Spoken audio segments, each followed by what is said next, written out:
Hello. Hi friends. Welcome to Sai ప్రభా study circle. నేను మీ సతీష్ కోలా.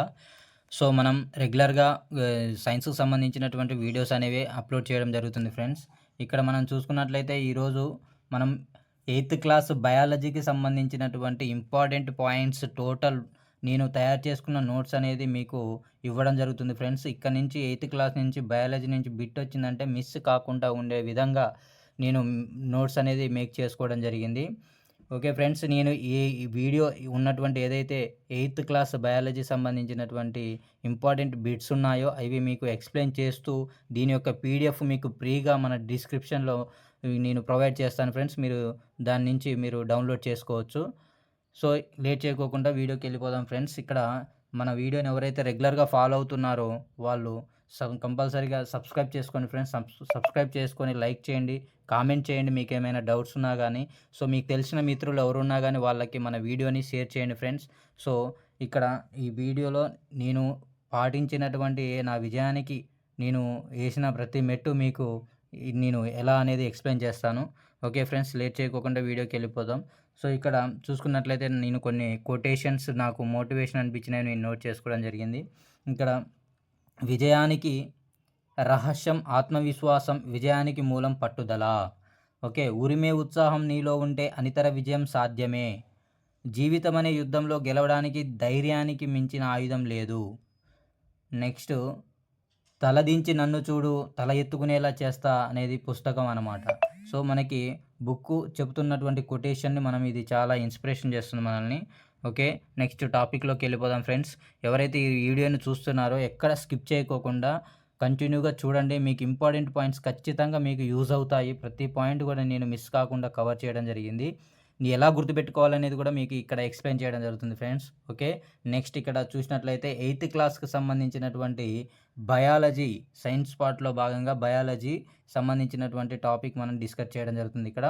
ప్రకృతిలో దాగి ఉన్న రహస్యాలను, నిజాలను, కారణాలను తెలుసుకోవడానికి ఉపయోగపడే నిర్దిష్ట మార్గాన్ని విజ్ఞాన శాస్త్రం అంటారు. ఓకే. శాస్త్రం అనే పదం సెన్సియా అనే లాటిన్ పదం నుంచి వచ్చిందనమాట. సెన్సియా అంటే జ్ఞానం అని అర్థం. జ్ఞానాన్ని సముపార్జన చేసే విధానాన్ని తెలిపేదే సైన్స్. జ్ఞానాన్ని సముపార్జన చేసే విధానాన్ని తెలిపేదే సైన్స్ అన్నమాట. నెక్స్ట్ చూసుకుంటే ఇక్కడ పరీక్షించడానికి వీలున్న సాధ్యమయ్యే సమాధానాన్ని పరికల్పన అంటారు. ప్రక్రియ నైపుణ్యాలు చూసుకోండి ఫ్రెండ్స్. ఇక్కడ ఏందంటే ప్రయోగాలు నిర్వహించేటప్పుడు లేదా ప్రశ్నలకు జవాబులను కనుగొనే ప్రయత్నంలో శాస్త్రవేత్తలు వినియోగించే ఆలోచన సరళులను ప్రక్రియ నైపుణ్యాలు అంటారు. ఇక్కడ కొన్ని ఇవ్వడం జరిగింది చూడండి ఫ్రెండ్స్. ప్రక్రియ నైపుణ్యాలు ఏమిటి అంటే పరిశీలించడం, పోల్చడం, వర్గీకరించడం, కొలవడం, సేకరించడం, నమూనా వినియోగించడం, ఊహించడం, నిర్ధారించడం. అదేవిధంగా ఇంకా చూసుకున్నట్లయితే నమోదు చేయడం, ప్రదర్శించడం, ఊహించడం. ఇవన్నీ కూడా ప్రక్రియ నైపుణ్యాలకి ఎగ్జాంపుల్ అన్నమాట. Okay friends. Next okay. చూడండి ఇక్కడ విజ్ఞాన శాస్త్ర విభాగం పరిశీలించే అంశాలన్నమాట.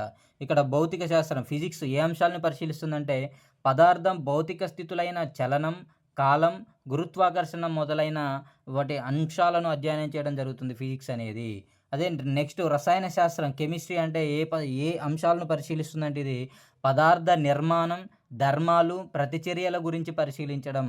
వృక్షశాస్త్రం బాటనీకి సంబంధించి ఏ అంశాలు పరిశీలిస్తుందంటే మొక్కల నిర్మాణం, పెరుగుదల, వ్యాధులు. జంతు శాస్త్రం వివిధ జీవరాశుల నిర్మాణం, అలవాట్లు, ఆవాసాలు, వర్గీకరణ. ఖగోళ శాస్త్రం ఆస్ట్రానమీ చూసినట్లయితే సూర్యుడు, చంద్రుడు, నక్షత్రాలు, గ్రహాలు. సో, ఇక్కడ నెక్స్ట్ భూవిజ్ఞాన శాస్త్రం దీన్నే జియాలజీ అని అంటాము. భూమి నిర్మాణం, చరిత్ర, ఖనిజాలు, శిలల గురించి అధ్యయనం చేస్తుందన్నమాట. వ్యవసాయ శాస్త్రం అగ్రోనమీ పంటల ఉత్పత్తి, నేల యాజమాన్యం. ఓకేనా. నెక్స్ట్ శరీర ధర్మశాస్త్రం అనాటమీ జీవుల శరీర నిర్మాణాలు, పనిచేసే విధానాలు. మానవ శాస్త్రం ప్రాచీన ఆధునిక మానవుల జీవన విధానాలకు సంబంధించినటువంటి అంశాలను అధ్యయనం చేయడం జరుగుతుంది. సూక్ష్మజీవ శాస్త్రం మైక్రోబయాలజీ బ్యాక్టీరియా, వైరస్లకు సంబంధించినటువంటి అంశాలను ఇది ఏం చేస్తుందంటే అధ్యయనం చేయడం జరుగుతుంది. జీవ సాంకేతిక శాస్త్రం బయోటెక్నాలజీ జన్యుపరమైన అంశాలు, నూతన వంగడాలు, మందుల ఉత్పత్తికి సంబంధించినటువంటి అంశాలను అధ్యయనం చేయడం జరుగుతుంది. కీటక అధ్యయన శాస్త్రం, ఎంటమాలజీ అంటారు దీన్ని. ఎంటమాలజీ అంటే ఏంది? కీటక అధ్యయన శాస్త్రం అనమాట. ఎంటమాలజీ ఏ అంశాలను పరిశీలిస్తుంది అంటే కీటకాల లక్షణాలు అదేవిధంగా వాటి యొక్క ఉపయోగాల గురించి అధ్యయనం చేయడం జరుగుతుంది. పక్షుల అధ్యయనం, ఆర్నిథాలజీ, పక్షులు వాటి జీవన విధానం వలస గురించి అధ్యయనం చేయడం జరుగుతుందన్నమాట. నెక్స్ట్ చూడండి ఫ్రెండ్స్, ఇక్కడ మనోవిజ్ఞాన శాస్త్రం, సైకాలజీ, జీవుల ప్రవర్తన మానసిక స్థితికి సంబంధించినటువంటి అంశాలను అధ్యయనం చేయడం జరుగుతుంది. సిస్మాలజీ, భూకంపాల గురించి అధ్యయనం చేయడం జరుగుతుందన్నమాట. వర్గీకరణ శాస్త్రం, టాక్సానమీ, వృక్ష జంతు ప్రపంచ వర్గీకరణకు సంబంధించినటువంటి అంశాలను అధ్యయనం చేయడం జరుగుతుంది. శిలాజ శాస్త్రం, శిలాజ శాస్త్రం సంబంధించి ఇక్కడ వృక్ష జంతు సంబంధ శిలాజాల గురించి అధ్యయనం చేయడం జరుగుతుంది. ఆవరణ శాస్త్రం, దీన్ని ఎకాలజీ అని కూడా అంటారు. పర్యావరణ వ్యవస్థ గురించి అధ్యయనం చేయడం జరుగుతుంది. పర్యావరణ వ్యవస్థ గురించి అధ్యయనం చేసే శాస్త్రం ఏంటిది? ఎకాలజీ లేదా ఆవరణ శాస్త్రం అన్నమాట. నెక్స్ట్ ఇక్కడ చూసుకున్నట్లయితే రోగ నిర్ధారణ శాస్త్రం, పాథాలజీ, వివిధ వ్యాధుల కారణాల గురించి అధ్యయనం చేస్తుందన్నమాట. వాతావరణ శాస్త్రం, మెటీరియాలజీ, వాతావరణంలోని భౌతిక రసాయన గతిశీలతలు, భూమి, సముద్రాలు, పవనాలు, ప్రభావాలు మొదలైనటువంటి అంశాల గురించి అధ్యయనం చేయడం జరుగుతుంది. నెక్స్ట్ ఇక్కడ చూసుకున్నట్లయితే ఆంటోనీ వాన్ లువెన్హుక్ మొట్టమొదటిసారిగా 1674లో బ్యాక్టీరియా, ఈస్ట్, ప్రోటోజోవా, ఎర్ర రక్త కణాల వంటి సజీవులను, నీటి బిందువులలో చలిస్తున్న సూక్ష్మ ప్రాణాలను సైతం చూశాడు. అయితే ఇక్కడ ఏం చేశాడంటే ఇతడు భూతద్దాలతో మైక్రోస్కోప్ను రూపొందించి దాని సహాయంతో ఎన్నో సజీవ నిర్జీవ అంశాలను అధ్యయనం చేశాడు. నెక్స్ట్ ఇక్కడ చూసుకున్నట్లయితే బ్రిటన్కు చెందిన రాబర్ట్ హుక్ అనే శాస్త్రవేత్త 1665లో ఓక్ చెట్టు మెత్తని కాండం సహాయంతో కణాన్ని కనుగొన్నాడు. ఇతను బెండు ముక్కలో కణాలు తేనె పట్టులో ఉండే ఖాళీ గదుల లాంటి నిర్మాణాలను పోలి ఉండడాన్ని హుక్ గమనించాడు. లాటిన్ భాషలో కణం అంటే చిన్న గది అని అర్థం. లాటిన్ భాషలో కణం అంటే ఏంటిది? చిన్న గది అని అర్థం అనమాట. రాబర్ట్ బ్రౌన్ ఆర్కిడ్ పత్రాల బాహ్య చర్మ కణాలు పరిశీలిస్తున్నప్పుడు కణంలో కేంద్రకం ఉంటుందని చెప్పడం జరిగిందనమాట. నెక్స్ట్ చూసుకున్నట్లయితే కణమును ఆవిష్కరణ తర్వాత కేంద్రకాన్ని కనుగొనడానికి దాదాపు 180 సంవత్సరాల సమయం పట్టిందనమాట. బుగ్గ కణాలలో కేంద్రకం దాదాపు మధ్యలోనే ఉంటుంది. ఉల్లిపొర కణాలలో కేంద్రకం మధ్యలో కాకుండా కొంచెం పక్కగా ఉంటుందన్నమాట. బుగ్గ కణాలలో కేంద్రకం ఏమో మధ్యలో ఉంటే ఉల్లిపొర కణాలలో కేంద్రకం మధ్యలో కాకుండా కొంచెం పక్కకు ఉంటుందన్నమాట ఇక్కడ. నెక్స్ట్ కణత్వచానికి కేంద్రకానికి మధ్య ఉన్న జిగురు లాంటి పదార్థాన్ని కణద్రవ్యం అంటారు. ఇది ఒక విజాతి పదార్థం అన్నమాట. నెక్స్ట్ ఇంకా చూసుకున్నట్లయితే చూడండి టీచర్స్, ఇక్కడ దీనిలో కణత్వచంతో కూడిన నిర్మాణాలు ఉన్నాయి. వీటిని కణంగాలు అంటారు. ఇక్కడ ఏకకణ జీవుల గురించి కొన్ని ఇవ్వడం జరిగింది, చూద్దాం. ఒకే కణంతో నిర్మితమైన జీవులను ఏకకణ జీవులు అంటారు. ఏక అంటే ఒకటి, ఒకే కణంతో నిర్మితమై ఉంటాయి అన్నమాట జీవులు మొత్తం కూడా. వాటిని ఏకకణ జీవులు అంటారు. ఫర్ ఎగ్జాంపుల్ ఇక్కడ అమీబా, పారామిషియం, బ్యాక్టీరియా, క్లామిడోమోనస్, సైరోగైరా మొదలైనటువంటి జీవులన్నీ కూడా ఏకకణ జీవులు అన్నమాట. ఆహార సేకరణ, శ్వాసక్రియ, విసర్జన, పెరుగుదల మరియు ప్రత్యుత్పత్తి లాంటి జీవక్రియలన్నింటినీ ఈ కణమే నిర్వహిస్తుంది. ఆ ఒక్క కణమే ఈ వ్యవస్థను మొత్తం కూడా నిర్ణయించడం జరుగుతుందన్నమాట. సో నెక్స్ట్ తేనెటీగల పెంపకాన్ని ఏమంటారు అంటే ఎపికల్చర్ అనడం జరుగుతుందన్నమాట. సో భారతదేశంలో 5 రకాల తేనెటీగ జాతులు గుర్తించబడ్డాయి. అవేంటంటే Apis dorsata, Apis indica, Apis florea, Apis melipona, Apis trigona మొదలైనటువంటివి. అయితే ఇక్కడ మన పరిసరాలలో Apis dorsata, Apis indica, Apis florea, Apis melipona, Apis trigona అనే జాతులు ఉన్నాయి. ఎపిస్ సెరేనా అనే భారతీయ తేనెటీగ ఒక సంవత్సర కాలంలో 3 నుంచి 10 కేజీల తేనెను ఉత్పత్తి చేస్తుంది. ఎపిస్ మెల్లిపేరా అనే యూరోపియన్ తేనెటీగ సంవత్సరానికి 25 నుంచి 30 కేజీల తేనెను ఉత్పత్తి చేస్తుంది. నెక్స్ట్ ఇక్కడ తేనెటీగలు చీమలలాగానే సంఘజీవనం గడుపుతాయి. ఇవి గుంపులుగా నివసిస్తాయి. తేనె పట్టులలో 3 రకాల జాతులు నివసిస్తాయి. ఒక రాణి ఈగ కొన్ని వేల సంవత్సరాల్లో కూలి ఈగలు మరియు వందల సంఖ్యలో డ్రోన్లు అనబడే మగ ఈగలు ఉంటాయి. ఓకేనా? సో, అంటే ఈ తేనెతిట్టెలో ఇవి ఉంటాయన్నమాట. నెక్స్ట్ ఇక్కడ చూసుకోండి. ఇక్కడ సమూహంలో ఒక్క రాణి ఈగ మాత్రమే ఉంటుంది. రాణి ఈగ ప్రధాన బాధ్యత గుడ్లు పెట్టడం మాత్రమే. ప్రతిరోజు 800-1200 గుడ్లను పెడుతుందన్నమాట ఒక రాణి ఈగ. అయితే ఇక్కడ రాణి ఈగ జీవితకాలం 2-3 సంవత్సరాలు వరకు ఉంటుందన్నమాట. కూలి ఈగల జీవితకాలం 5-6 వారాలు. కూలి ఈగల జీవితకాలం అనేది 5-6 వారాలు. డ్రోన్ జీవితకాలం 57 రోజులు. ఇక్కడ చూడాలి, రాణి ఈగ జీవితకాలం 2-3 సంవత్సరాలు. కూలి ఈగల జీవితకాలం 5-6 వారాలు. డ్రోన్ల జీవితకాలం వచ్చేసి 57 రోజులు. తేనె పట్టులో వంద్య ఆడ ఈగలుంటాయి. వీటినే కూలి ఈగలంటారు. వంద్య అంటే కళ్ళు కనపడవనమాట వాటికి. ఓకేనా? నెక్స్ట్, కూలి తేనెటీగలు మొదట 3 వారాలు తేనె పట్టులోనే పనిచేస్తాయి. మైనాన్ని స్రవించడం, తేనెటీగ పుల్లల్ని అంటే తేనెటీగ పిల్లల్ని పోషించడం అనే పనులు చేస్తాయన్నమాట. 3 వారాల తర్వాత పట్టు బయట పనిచేయడం అని ఓకేనా? సో, ప్రారంభిస్తాయి. అయితే మకరందాన్ని పరాగరేణువులను సేకరించే పనిలో ఉంటాయి. ఇక్కడ ఇంపార్టెంట్ పాయింట్ ఫ్రెండ్స్, ఇక్కడ చూడాలి. తేనె పట్టులోని మగ ఈగలు లేదా డ్రోన్లు సోమరుగా ఉంటాయి. కేవలం సంపర్కంలో పాల్గొనడమే దీని ప్రధాన విధి. రాణి ఈగ గాలిలో ఎగురుతున్నప్పుడు సంపర్కంలో పాల్గొంటుంది. ఓకే. నెక్స్ట్, సంపర్కం తర్వాత డ్రోన్లు చనిపోతాయి. ప్రత్యుత్పత్తి సమయంలో ఉదరకోశం పగిలిపోతుంది. అందువల్ల మగ ఈగలు చనిపోతాయి.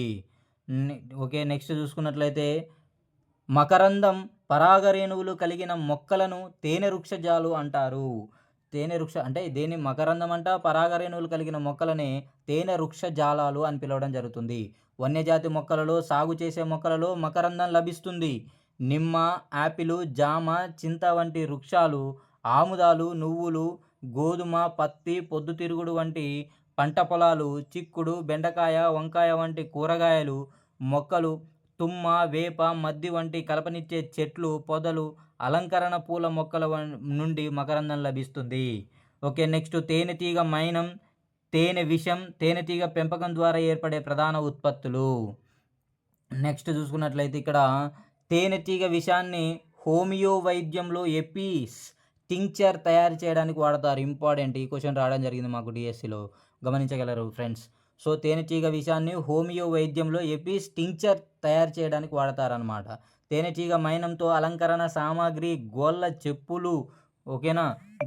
గొల్ల చూడండి ఇక్కడ చెప్పులు అండ్ గొల్ల చెప్పులు, పాలిష్ మొదలైన తయారు చేస్తారు. అంటే తేనె పట్టు ఒకే ఒక గోడలతో కానీ 2 గోడలతో కానీ నిర్మితమై ఉంటుంది. తేనెను పారిశ్రామికంగా ఉత్పత్తి చేయడాన్నే ఎపికల్చర్ అంటారు. తేనెను పారిశ్రామికంగా ఉత్పత్తి చేయడాన్ని ఎపికల్చర్ అనడం జరుగుతుంది. నెక్స్ట్, మత్స్య సంపద చూద్దాం ఫ్రెండ్స్. చేపలు అధిక మొత్తంలో జంతు ప్రోటీన్లు కలిగిన ముఖ్యమైన ఆహారం అన్నమాట. సో, అదేవిధంగా భారతదేశంలో దాదాపు 7,500 కిలోమీటర్ల సముద్ర తీరం ఉంది. దీనిలో దాదాపు 0.48 మిలియన్ల చదరపు మీటర్ల విస్తీర్ణంలో చేపల పెంపకానికి అనువైన జలవనరులున్నాయి. నెక్స్ట్, ఇక్కడ చూసుకుంటే సముద్రం చేపల ఉత్పత్తికి మూలస్థానం. చేప పిల్లలు లేదా గుడ్లను విత్తనాలు అంటారు. మన సముద్ర జలాలలో టూనా అనే ముఖ్యమైన చేప లభిస్తుందన్నమాట. టూనా అనేటటువంటి ముఖ్యమైన చేప లభించడం జరుగుతుంది. వివిధ రకాల చేప జాతులను కలిపి ఒకే ప్రదేశంలో పెంచడాన్ని సమ్మిళిత చేపల పెంపకం అంటారు. జల్ల అనే చేపలు ఉపరితల ఆహారాన్ని సేకరిస్తాయి. మోసు అనే చేపలు కుంటలోని మధ్య భాగంలో ఆహారాన్ని సేకరిస్తాయి అన్నమాట. బురదమట్ట అనే చేప కుటుంబం చూడండి ఇక్కడ బురదమట్ట అనే చేప కుంటలోని అడుగు భాగం నుంచి ఆహార సేకరణ చేస్తుందన్నమాట. ఓకే. సో, ఇక్కడ ఫ్రెండ్స్ మీకేమైనా ఫాస్ట్ అనిపిస్తే వీడియో కొంచెం స్లో మోడ్లో పెట్టుకొని వినండి ఫ్రెండ్స్. ఎందుకంటే కొద్దిగా కంటెంట్ అనేది కొంచెం ఎక్కువ ఉండడం జరుగుతుంది. ఇది బయాలజీ 8th క్లాస్ సంబంధించి. సో, దాన్ని గమనించగలరు ఫ్రెండ్స్.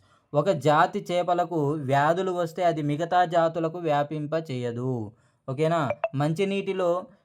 ఉప్పు నీటిలో చేపల పెంపకాన్ని అక్వాకల్చర్ అంటారు. అక్వాకల్చర్ అంటే ఏంది? మంచినీటిలో, ఉప్పు నీటిలో రెండిట్లో పెంచే, అంటే మంచినీటిలో, ఉప్పు నీటిలో పెంచే చేపల పెంపకాన్ని అక్వాకల్చర్ అంటారు. అమీబాకు ఒక స్థిరమైన ఆకారం ఉండదు. ఇది అక్రమాకార ఆకారంలో ఉంటుంది. అమీబా తన శరీరాన్ని ముందుకు పొడుచుకు వచ్చేలా చేయడం ద్వారా ఎప్పటికప్పుడు తన ఆకారాన్ని మార్చుకుంటుంది. వీటిని మిథ్యాపాదాలు అంటారు. ఓకే. నెక్స్ట్, సజీవులలో కణాలు పరిమాణంలో చాలా చిన్నవి అనమాట. సజీవులలో కణాలు పరిమాణంలో చాలా చిన్నవి. ఇవి మైక్రాన్ నుంచి కొన్ని సెంటీమీటర్ల వరకు ఉండవచ్చు. అతి చిన్న బ్యాక్టీరియా కణం 0.1 నుంచి 0.5 మైక్రాన్లు ఉంటుంది. నెక్స్ట్ ఇక్కడ చూడండి, మానవుని కాలేయ కణాలు, మూత్రపిండ కణాలు 20 నుంచి 30 మైక్రాన్ల వరకు ఉంటుంది. ఒక చూడండి, 1 మీటర్ అంటే 100 సెంటీమీటరు, 1 సెంటీమీటర్ అంటే 10 మిల్లీమీటర్లు, 1 మిల్లీ సెంటీమీటర్ అంటే 100 మైక్రాన్లు, 1 మైక్రాన్ అంటే 1000 నానోమీటర్లు అన్నమాట. సో నెక్స్ట్, మానవుని నాడీ కణం సుమారు 90 నుంచి 100 సెంటీమీటర్ల పొడవు ఉంటుంది. ఉష్ణపక్షి, ఆస్ట్రిచ్ గుడ్డు అన్నింటికంటే పెద్ద కణం. దాని పరిమాణం 17 సెంటీమీటర్లు ఇంటూ 18 సెంటీమీటర్లు ఉంటుంది. ఏనుగులోను మనిషిలోను ఉండే నాడీ కణం పొడవుగా శాఖీయుతంగా ఉంటుంది. జీవి యొక్క పరిమాణం ఆ జీవి యొక్క కణాల సంఖ్య మీద ఆధారపడి ఉంటుంది కానీ కణం యొక్క పరిమాణం మీద కాదు. ఓకే, నెక్స్ట్, కణంలో కణకవచము, కణద్రవ్యం, కేంద్రకం అనే 3 ముఖ్య భాగాలు ఉంటాయి. జంతు కణం కంటే వృక్ష కణంలో కణత్వచం చుట్టూ అదనపు పొర ఉంటుంది. దానినే కణకవచం అంటారు. కణకవచం కణానికి బలాన్ని, గట్టిదనాన్ని ఇస్తుంది. మొట్టమొదటి సంయుక్త సూక్ష్మదర్శిని 1595 సంవత్సరంలో జకారస్ జాన్సన్ అనే శాస్త్రవేత్త కనుగొన్నాడు. జకారస్ జాన్సన్ అనే శాస్త్రవేత్త కనుగొనడం జరిగిందనమాట. సో ఇక్కడ చూడండి, ఇక్కడ సూక్ష్మజీవుల ప్రపంచం 1674లో సూక్ష్మజీవ శాస్త్రం ఒక విజ్ఞాన శాస్త్రంగా ఆవిర్భవించింది. ఆంటోనీ వాన్ లువెన్హుక్ ఏం చెప్పడం జరిగిందంటే, ఇతడు కుంట నీటిని భూతద్దంతో నిశితంగా పరిశీలించాడు. ఇతను ఒక నూలు వర్తకుడు అనమాట. ఇతను ఒకే ఒక కటకమున్న సూక్ష్మదర్శిని తయారు చేశాడు. అది వస్తువులను 300 రెట్లు పెద్దది చేస్తుందన్నమాట. ఓకే, నెక్స్ట్, పెద్దది చేసి చూపించగలదు. అదేవిధంగా 1678లో అత్యంత సూక్ష్మజీవులను కనుగొనడానికి తోడ్పడినాయి. వీటిని ఎనిమాలిక్యులల్ అని పిలిచాడు. తర్వాత కాలంలో వీటికే బ్యాక్టీరియా అని నామకరణం చేశాడు. అయితే సూక్ష్మదర్శినితో మాత్రమే చూడగల జీవులను సూక్ష్మజీవులు అంటారు. చెట్ల కాండం పైన తెల్లని మచ్చలు శిలీంధ్రాల వల్ల ఏర్పడతాయి. ఓకే, మన జీర్ణ వ్యవస్థలోని బ్యాక్టీరియాలు ఆహారం జీర్ణం చేయడానికి ఉపయోగపడతాయి. నెక్స్ట్, బ్యాక్టీరియాలు అతి తక్కువ, అతి ఎక్కువ ఉష్ణోగ్రతల్లో కూడా జీవించగలుగుతాయి. 1999 హైడ్ అండ్ గల్జ్ గల్జ్ అనే శాస్త్రవేత్త నమీబియా సముద్ర తీర ప్రాంతంలో థియోమార్గరిటా నమీబియన్సిస్ అనే బ్యాక్టీరియాను కనుగొన్నాడు. ఇది దాదాపు 0.75 మిల్లీమీటర్ల పొడవు ఉంటుంది. ఓకే, స్పైరోగేరా కారా లాంటి శేవలాలు కంటితో చూడవచ్చు. సూక్ష్మ శేవలాలు జరిపే కిరణజన్య సంయోగ క్రియ భూమి మీద జీవులకు చాలా ముఖ్యం. వాతావరణంలోని ప్రాణవాయువులలో సగభాగం ఇవే ఉత్పత్తి చేస్తాయి. ప్రోటోజోవాను వర్ధనం చేయడానికి ఈ ఎండుగడ్డిని నీటిలో నానబెట్టాలి. నెక్స్ట్, నేల సారాన్ని పెంచడానికి కొన్ని రకాల మైక్రో ఆర్థ్రోపాడ్ జీవులు చాలా అవసరం. ఇవి పదార్థాన్ని కుళ్ళిపోయేలా చేస్తాయి. సంక్లిష్ట పదార్థాలను సరళ పదార్థాలుగా మార్చి నేల సారాన్ని పెంచడంలో సహాయపడతాయి. కొన్ని మైక్రో ఆర్థ్రోపోడాలు స్కబీస్ అంటే గజ్జి లాంటి చర్మ వ్యాధులను కలగజేస్తాయి. ఉదాహరణకి గజ్జి క్రీమి. ఓకే, నెక్స్ట్ ఇక్కడ చూసుకున్నట్లయితే నెక్స్ట్, మృత్తికలో బ్యాక్టీరియా, ప్రోటోజోవా, మైక్రో ఆర్థ్రోపోడా, శిలీంధ్రాలు మొదలైన సూక్ష్మజీవులు ఎక్కువగా ఉంటాయి. 1 ఎకరం మృత్తికలో 8 అంగుళాల మందం ఉన్న పై పొరలో ఉండే బ్యాక్టీరియాలు, శిలీంధ్రాలు 1/2 టన్ను వరకు ఉంటాయి. నెక్స్ట్, వైరస్లకు సంబంధించినటువంటి ఇన్ఫర్మేషన్ చూసినట్లయితే, ఇవి సజీవ కణం బయట ఉన్నప్పుడు నిర్జీవులుగా ప్రవర్తిస్తాయి. శక్తివంతమైన ఎలక్ట్రానిక్ మైక్రోస్కోప్లో మాత్రమే చూడగలము. పోలియో, స్వైన్ ఫ్లూ, కండ్ల కలక, అమ్మవారు, జలుబు, తట్టు, ఎయిడ్స్ మొదలైన వ్యాధులు వైరస్ల వలన కలుగజేస్తాయి. నెక్స్ట్ చూడండి టీచర్స్, ఇక్కడ కొన్ని సూక్ష్మజీవులు ఇతర జీవుల మీద ఆధారపడి జీవిస్తాయి. ఇలాంటి వాటిని పరాన్నజీవులు అంటారు. టైఫాయిడ్, క్షయ, కుట్టు, డయేరియా లాంటి జబ్బులు బ్యాక్టీరియా వలన కలుగుతాయి. మలేరియా, అమీబియాసిస్ లాంటి వ్యాధులు ప్రోటోజోవా వల్ల కలుగుతాయి. నెక్స్ట్, శిలీంధ్రాలు, బ్యాక్టీరియా, మైక్రో ఆర్థ్రోపోడా వల్ల కొన్ని రకాల చర్మ వ్యాధులు కలుగుతాయి. సూక్ష్మజీవులను బ్యాక్టీరియా, శిలీంధ్రాలు, ప్రోటోజోవా, శైవలాలు అనే 4 ప్రధాన సమూహాలుగా వర్గీకరిస్తాయి. లాక్టోబాసిల్లస్ అనే బ్యాక్టీరియా పాలను పెరుగుగా మార్చుతుంది. ఆల్రెడీ మనకు తెలిసి బిట్. ఓకే, నెక్స్ట్ చూడండి, బేకరీలో బ్రెడ్ తయారీలో మైదా పిండికి ఈస్ట్ కలిపినప్పుడు కొద్ది సమయం తర్వాత మైదా పిండి ఉబ్బుతుంది, ఎందుకంటే కిణ్వన ప్రక్రియలో కార్బన్ డైఆక్సైడ్ వాయువు ఉత్పత్తి అవుతుంది. నెక్స్ట్ ఇక్కడ చూడాలి, ఉత్పత్తి అయిన ఈ వాయువు మైదా పిండిలో చేరడం వల్ల దాని పరిమాణం పెరిగి స్పాంజిలా తయారవుతుంది. చక్కెరను ఈస్టులు ఆల్కహాల్గా మార్చుతాయి, కాబట్టి ఈస్టులు కలిపిన చక్కెరల నుంచి ఆల్కహాల్ వాసన వస్తుంది. ఈ విధంగా చక్కెరను ఆల్కహాల్గా మార్చే ప్రక్రియనే కిణ్వనం అంటారు, ఫర్మెంటేషన్. ఓకే, నెక్స్ట్ ఈ పద్ధతిని పెద్ద మొత్తంలో ఆల్కహాలు, వైరస్, బీరు, ఎసిటిక్ ఆమ్లాల తయారీలో ఉపయోగిస్తారు. ఇందుకోసం ఈస్టును సహజ చక్కెరలు కలిగిన బార్లీ, గోధుమ, ద్రాక్ష రసాయనాలలో పెంచుతారు. చక్కెర పరిశ్రమల్లో ఉత్పత్తి అయ్యే మొలాసిస్ ద్రావణంలో ఈస్టును కలిపి ఇథైల్ ఆల్కహాల్ను తయారు చేస్తారు. ఓకే, నెక్స్ట్ ఇక్కడ చూసినట్లయితే penicillin, tetracycline, streptomycin, erythromycin, Ciplox, ఎమికాసిన్ లాంటి యాంటీబయాటిక్స్ను మందుల పరిశ్రమలో ఉత్పత్తి చేస్తున్నారు. నెక్స్ట్ చూసుకున్నట్లయితే బ్యాక్టీరియా వల్ల వచ్చే టైఫాయిడ్లు, క్షయ, గనేరియా, డయేరియా వంటి అనేక వ్యాధులను ఈ సూక్ష్మజీవనాశకాలు నయం చేస్తాయి. అదేవిధంగా సెప్టిసీమియా, విషపూరిత రక్తం వంటి వ్యాధులను కూడా నిరోధిస్తాయి. ఓకే, నెక్స్ట్ ఇక్కడ చూసినట్లయితే ఈ సూక్ష్మజీవులు మొక్కలలో, జంతువులలో బ్యాక్టీరియా వల్ల కలిగే వ్యాధులు నిరోధించడానికి ఉపయోగిస్తారు. అలెగ్జాండర్ ఫ్లెమింగ్ పెన్సిలిన్ అనే సూక్ష్మజీవనాశకాన్ని 1929లో శిలీంధ్రం నుంచి కనుగొన్నాడు. ఓకే, నెక్స్ట్ అలెగ్జాండర్ ఫ్లెమింగ్ 1945వ సంవత్సరంలో మరొక 2 శాస్త్రవేత్తలు డాక్టర్ హోవార్డ్ ఫ్లోరీ మరియు ఎర్నెస్ట్ బి చైన్లతో కలిసి నోబెల్ బహుమతి పొందాడు. బ్యాక్టీరియా వల్ల కలిగే అనేక వ్యాధులను నయం చేయడంలో ఉపయోగపడుతున్న పెన్సిలిన్ ఆవిష్కరణ స్ట్రెప్టోమైసిన్, ఎరిథ్రోమైసిన్ లాంటి అనేక రకాల యాంటీబయాటిక్స్ మందులను కనుగొనడానికి దోహదం చేసిందనమాట. నెక్స్ట్ ఎల్లాప్రగడ సుబ్బారావు గురించి చూద్దాం ఫ్రెండ్స్. ఇక్కడ ఈయన పశ్చిమ గోదావరి జిల్లాలో జన్మించాడు. పశ్చిమ గోదావరి జిల్లాలో జన్మించడం జరిగింది. సుబ్బారావు గారు అరియోమైసిన్, టెట్రాసైక్లిన్ అనే యాంటీబయాటిక్స్ను కనిపెట్టాడు. అయితే ఇక్కడ టైఫాయిడ్, క్షయ, ప్లేగు వంటి అనేక బ్యాక్టీరియా వ్యాధులను టెట్రాసైక్లిన్ నయం చేసింది.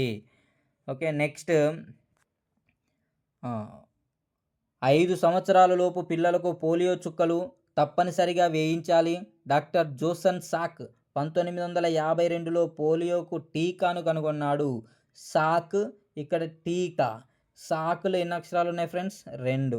టీకాలు ఎన్ని ఉన్నాయి? 2. ఎందుకు చెప్తున్నానంటే ఇక్కడ కన్ఫ్యూజ్ అయ్యే అవకాశం ఉంది. అంటే పోలియో టీకాకు మందును కనుగొన్నది ఎవరంటే జోనస్ సాక్. అదేవిధంగా నెక్స్ట్ చూసుకున్నట్లయితే ఇక్కడ ఆల్బర్ట్ సాబిన్ పోలియో చుక్కల మందు 1950లో కనుగొన్నాడు. చూడండి, ఇక్కడ చుక్కలు ఇక్కడ ఎన్ని ఉన్నాయి? 1 2 3. ఇక్కడ సాబిన్ 1 2 3. సాబిన్ ఎన్ని ఉన్నాయి? 3 లెటర్స్ ఉన్నాయి అన్నమాట. సో అట్లా మనం చూసుకోవాలి. ఓకే, నెక్స్ట్ ఇక్కడ చూడండి, 1957లో కనుగొనడం జరిగిందనమాట సాబిన్. ఏదైనా వ్యాధిని కలిగించే సూక్ష్మజీవుల వలన శరీరంలోని ప్రవేశిస్తే వాటి నుండి రక్షించుకునేందుకు మన శరీరం కొన్ని రకాల రక్త కణాలను ఉత్పత్తి చేస్తుంది. వాటినే ప్రతిరక్షకాలు అంటారు. ఈ ప్రతిరక్షకాలు వ్యాధిని కలిగించే సూక్ష్మజీవులతో పోరాటం చేస్తాయి. ఓకే, చంపబడిన లేదా బలహీనపరచబడిన వ్యాధిని కలిగించే సూక్ష్మజీవులను మన శరీరంలోనికి ప్రవేశించడాన్నే ఏమంటారంటే వ్యాక్సినేషన్ అంటారు. ఓకే, నెక్స్ట్ ఇక్కడ చూసుకున్నట్లయితే వ్యాధులు రాకుండా ఇంజెక్షన్ రూపంలో వ్యాక్సిన్ ఇస్తారు. ఉదాహరణకు అమ్మవారు, హెపటైటిస్, గవదబిళ్ళలు, డిప్తీరియా, ధనుర్వాతం, కోరింత దగ్గు, తట్టు మొదలైనవి ఉండడం జరిగింది. కుక్క కాటుకు రెబీస్ వ్యాక్సిన్ను లూయి పాస్చర్ కనుగొన్నాడు. రేబీస్ కలుగజేసే వైరస్ రేబీస్ ఉన్న కుక్క కాటు ద్వారా మనిషికి ప్రవేశిస్తుంది. ఓకే. నెక్స్ట్ చూడండి, మశూచి టీకా ఆవిష్కరణ.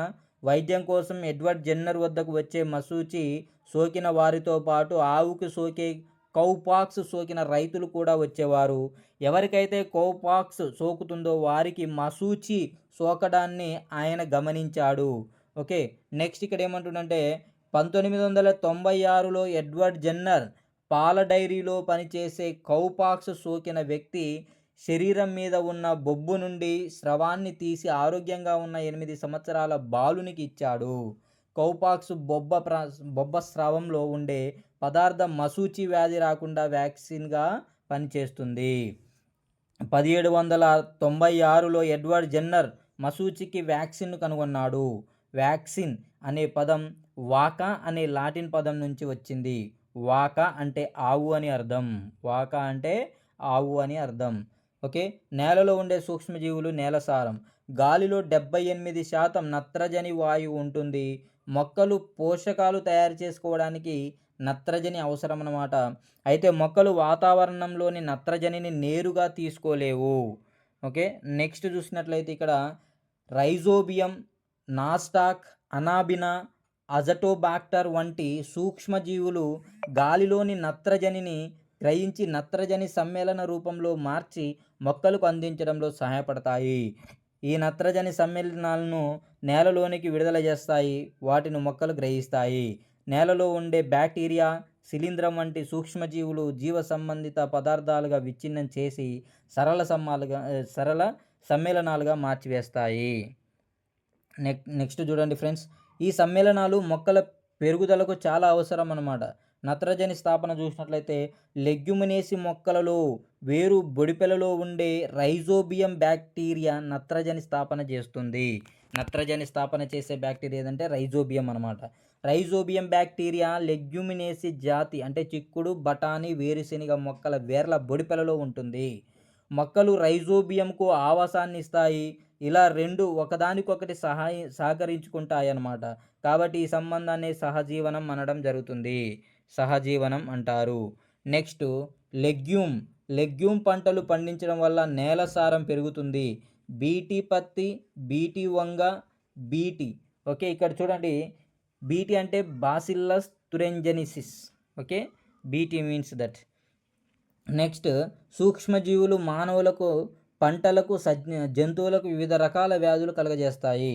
వ్యాధులను కలుగజేసే సూక్ష్మజీవులను వ్యాధి జనకాలు, పాథోజెన్ అని అంటారు. అయితే ఈ వ్యాధి జనకాలు తాగునీరు మరియు పీల్చే గాలి ద్వారా, తినే ఆహారం ద్వారా మన శరీరంలోనికి ప్రవేశిస్తాయి. ఓకే.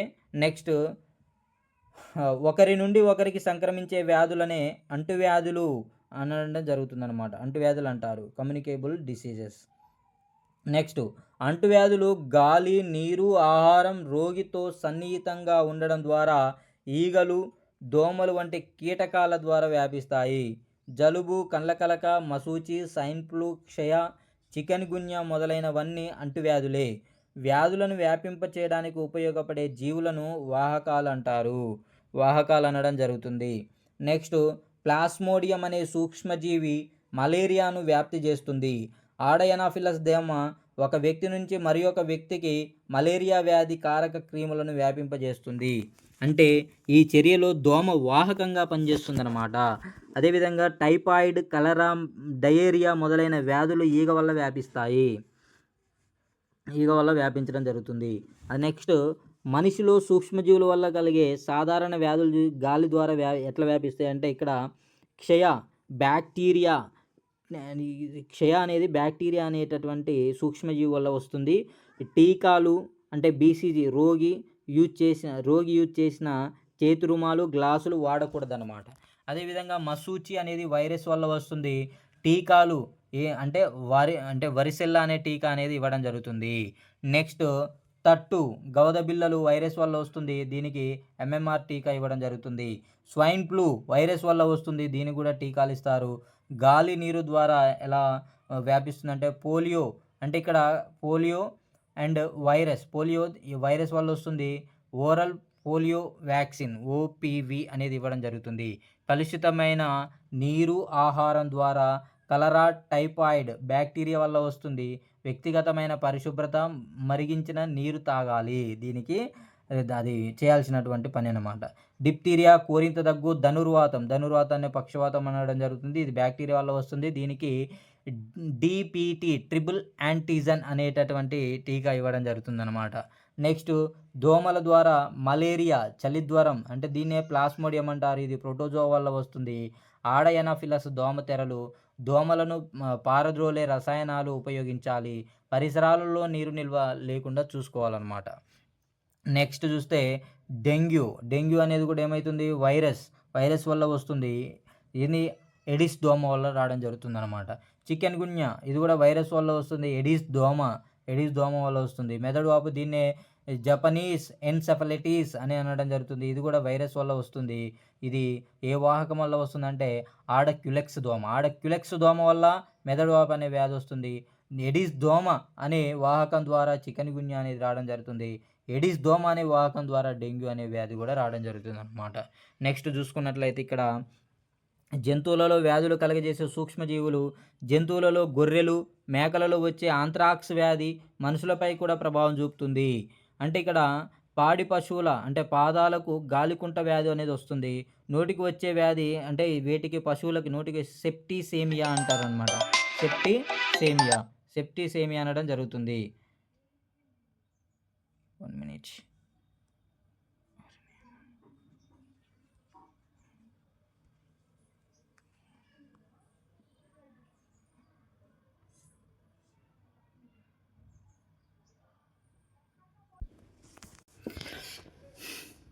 ఓకే, ఇక్కడ చేపలు రొయ్యలు మొప్పకుళ్ళు వ్యాధి అనేది రావడం జరుగుతుంది. కోళ్ళు బర్డ్ ఫ్లూ, పౌల్ఫాక్స్, కాక్సిడయాసిస్ అనేటటువంటి వ్యాధి రావడం జరుగుతుంది అనమాట. కుక్కకి రేబిస్ అనే వ్యాధి రావడం జరుగుతుంది. నెక్స్ట్ ఇక్కడ చూసినట్లయితే మొక్కలలో వ్యాధులు కలగజేసే సూక్ష్మజీవులు, సిట్రస్ కాంకర్, నిమ్మ అంటే జాంతోమోనాసిటీ బ్యాక్టీరియా అనే సూక్ష్మజీవి వల్ల వస్తున్నది. సో ఇది గాలి ద్వారా వ్యాప్తి చెందుతుందన్నమాట. నెక్స్ట్ వ్యాప్తి జరిగే విధానం ఇక్కడ చూడండి. నెక్స్ట్ చెరుకు ఎర్రకుళ్ళు తెగులు శిలీంధ్రం ద్వారా వస్తుంది. ఇది గాలి మొలకల ద్వారా వ్యాప్తి చెందుతుంది. నెక్స్ట్ వేరుశెనగలో తిక్క తెగుళ్ళు అనమాట. శిలీంధ్రం అనే సూక్ష్మజీవి వల్ల వస్తుంది. ఇది గాలి విత్తనాల ద్వారా వ్యాప్తి చెందడం జరుగుతుంది. పొగాకులో మొసాయిక్ వ్యాధి టుబాకో, ఇది వైరస్ వల్ల వస్తుంది. టీకాలు అంటే నెక్స్ట్ ఏంటంటే కీటకాల ద్వారా వ్యాప్తి చెందడం జరుగుతుంది అనమాట. వరిలో స్మార్ట్ తెగులు శిలీంధ్రం ద్వారా వస్తుంది. ఇది ఏంటంటే గాలి ద్వారా వ్యాప్తి చెందడం జరుగుతుంది. నెక్స్ట్ క్లాస్ట్రీడియం బొట్యులినం అనే బ్యాక్టీరియా ఆహారం కలుషితం కావడానికి ముఖ్య కారకం. దీనివల్ల కలిగే వ్యాధిని బొట్యులిజం అనడం జరుగుతుంది. ఈ రకమైన కలుషిత ఆహారం తింటే వాంతులు, విరోచనాలు కలుగుతాయి. ఒక్కొక్కసారి మరణం కూడా సంభవించవచ్చు. ఒక్కోసారి ఏమవుతుందంట, మరణం కూడా సంభవించే అవకాశం ఉంటుందన్నమాట. అయితే పచ్చళ్ళ తయారీలో ఇక్కడ చూసుకున్నట్లయితే మనం 1 minute. పచ్చళ్ళ తయారీలో ఉప్పు 1 minute.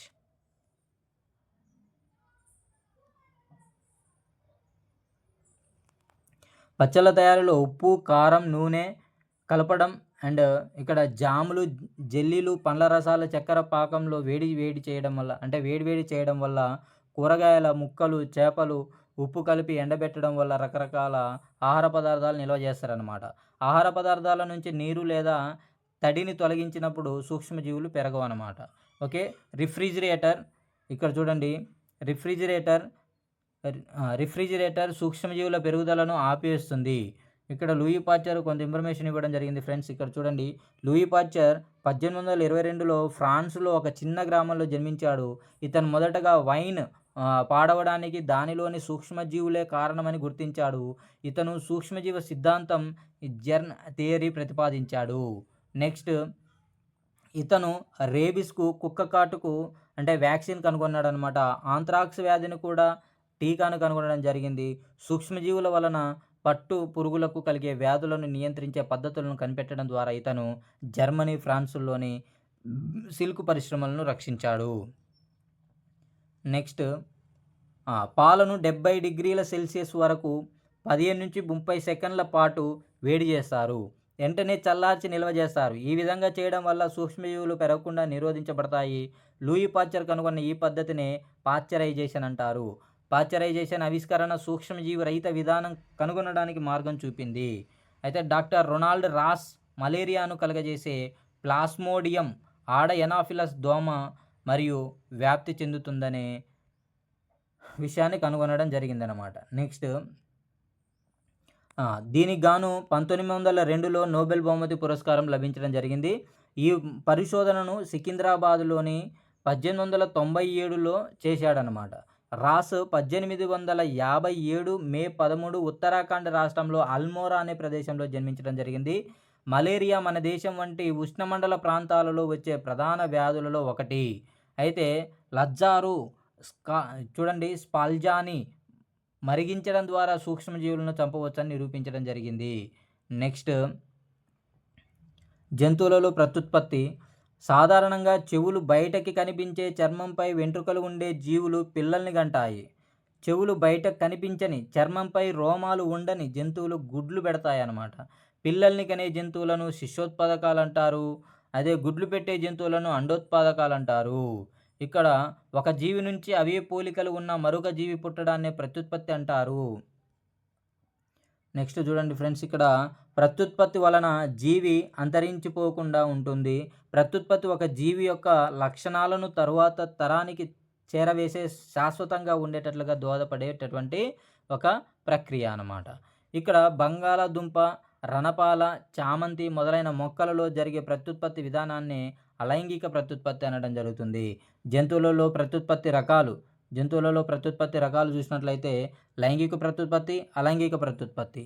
అలైంగిక ప్రత్యుత్పత్తి అంటే సంయోగ బీజాలు ఏర్పడకుండా సంయుక్త బీజం లేకుండా కొత్త తరాన్ని ఏర్పరిచే పద్ధతిని అలైంగిక ప్రత్యుత్పత్తి అనడం జరుగుతుంది. ఫర్ ఎగ్జాంపుల్ ఇక్కడ ఏంటంటే హైడ్రా, పారామీషియం, అమీబా జరిపేటటువంటి ప్రత్యుత్పత్తినే అలైంగిక ప్రత్యుత్పత్తి అనడం జరుగుతుంది. సో ఇక్కడ హైడ్రా గురించి చూస్తే హైడ్రా సూక్ష్మజీవులు అలైంగిక ప్రత్యుత్పత్తిని జరుపుకుంటాయని ఇంతకుముందే మనం చర్చించడం జరిగింది. ప్రతి హైడ్రాలో ఒకటి లేదా అంతకంటే ఎక్కువ ఉబ్బెత్తు భాగాలు ఏర్పడతాయి. ఈ భాగాలనే కోరకాలు అనడం జరుగుతుంది. ఈస్ట్ కణాల లాగానే హైడ్రాలో కూడా కోరకాల నుండి కొత్త హైడ్రాలు పుట్టుకొస్తాయి. ఇటువంటి ప్రత్యుత్పత్తినే కోరకీభవనం అంటారు. కోరకీభవనం అనడం జరుగుతుందన్నమాట. అమీబా మంచి నీటిలో నివసిస్తుంది. దీని శరీరం ఒకే ఒక కణంతో ఉంటుంది కాబట్టి వీటిని ఏకకణ జీవులు అంటారు. కేంద్రక విభజన తర్వాత అమీబా శరీరం రెండుగా విడిపోతుంది.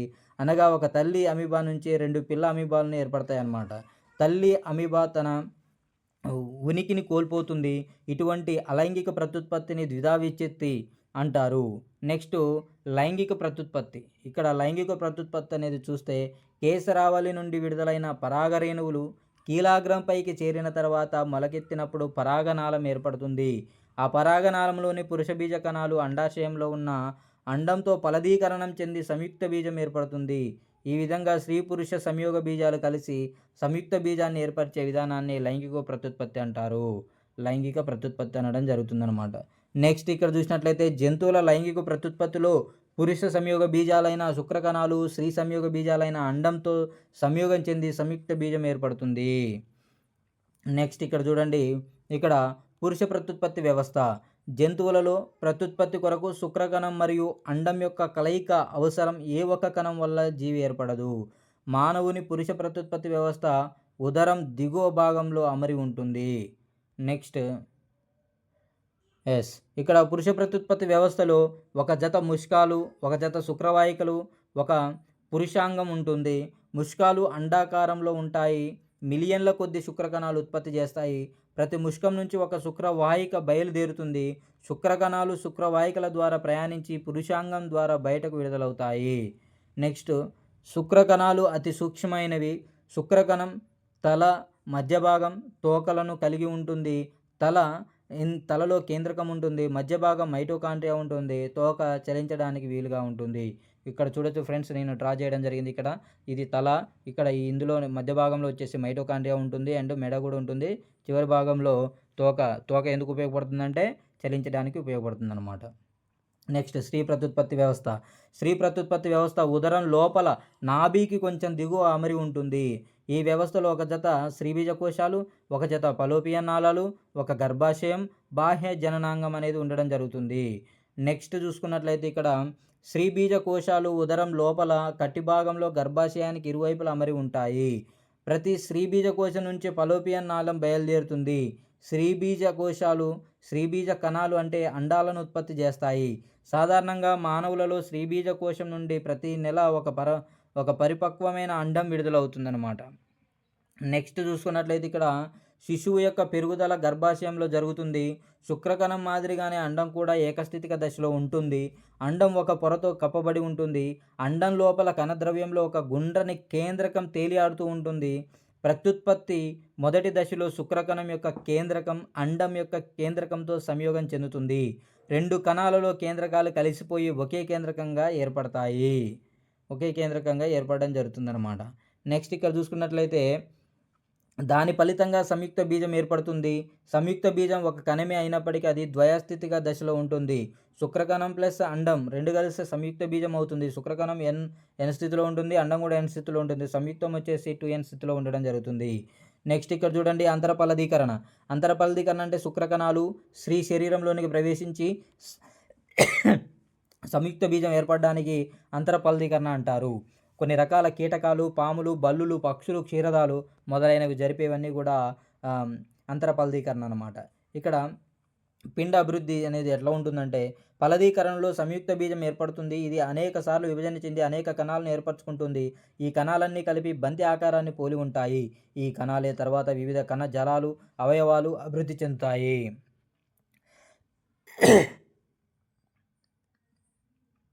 ఈ విధంగా అభివృద్ధి చెందిన నిర్మాణాన్నే పిండం అంటారు. పిండం గర్భాశయ కుడ్యాన్ని అంటిపెట్టుకుని ఉంటుంది. అంటే పిండం తదుపరి అభివృద్ధి గర్భాశయంలో జరుగుతుందన్నమాట. నెక్స్ట్ చూడండి ఫ్రెండ్స్, ఇక్కడ పిండంలోని కణాలు అభివృద్ధి చెంది తల, కాళ్ళు, చేతులు, కళ్ళు, చెవి, ముక్కు వంటి అవయవాలు ఏర్పడతాయి. ఇలా పూర్తిగా అభివృద్ధి చెందిన పిండాన్నే భ్రూణం అంటారు. సంయుక్త బీజం భ్రూణంగా మారే ప్రక్రియను గర్భం దాల్చుట అంటారు.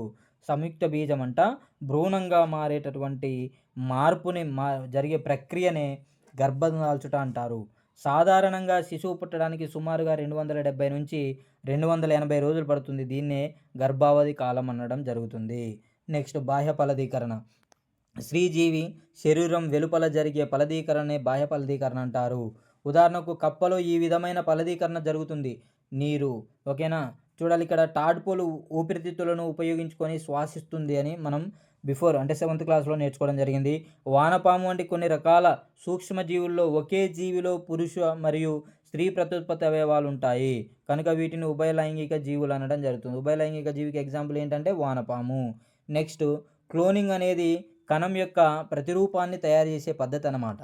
మొట్టమొదటగా ఇయాన్ విల్మట్ మరియు అతని సహచరులు రోజాలిన్ ఇన్స్టిట్యూట్ ఆఫ్ ఎడిన్బర్గ్లో జీవులలో క్లోనింగ్ ప్రక్రియను విజయవంతంగా నిర్వహించారు.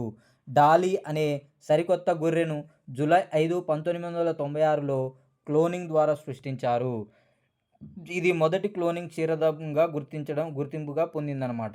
నెక్స్ట్ ఇక్కడ ఒక స్టేజ్ అనేది ఇవ్వడం జరిగింది ఫ్రెండ్స్, కౌమార దశ. సాధారణంగా పిల్లల్లో ఎదుగుదల 3 నుంచి 19 సంవత్సరాల మధ్య కాలంలో జరుగుతుందన్నమాట. 13 నుంచి 19 సంవత్సరాల మధ్య కాలంలో జరుగుతుంది. ఈ దశనే కౌమార దశ అనడం జరుగుతుంది. ఎప్పటి నుంచి అంటే 13 నుంచి 19 అనమాట. 13 నుంచి 19. ఓకే. సో నెక్స్ట్ ఇక్కడ చూడండి, ఈ దశలో శరీరం బయట లోపల చాలా మార్పులు సంభవిస్తాయి. ఉదాహరణకి ఎత్తు పెరగడం, గొంతు మారడం ఎక్సెట్రా. అంటే ఎత్తులో పెరుగుదల అనేది కౌమార దశలో చాలా ఎక్కువగా ఉంటుంది.